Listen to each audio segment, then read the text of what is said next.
peking pare na sangkot sa online scam na aresto ng NBI.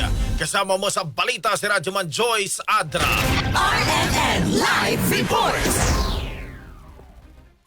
Inaresto ng NBI ang isang peking pare na nagsusulisit sa mga biktima online sa Camarines Sur.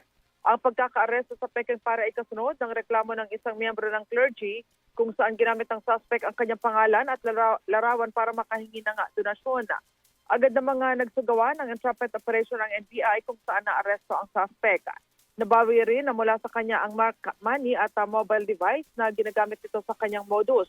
Ang suspect ay naharap sa mga kasong identity theft sa ilalim ng Cybercrime Prevention Act of 2012 at estafa sa ilalim ng revised penal code. Kasama mo sa DZXL Manila, Radyoman Joyce Collantes Adra, Tatak RMN.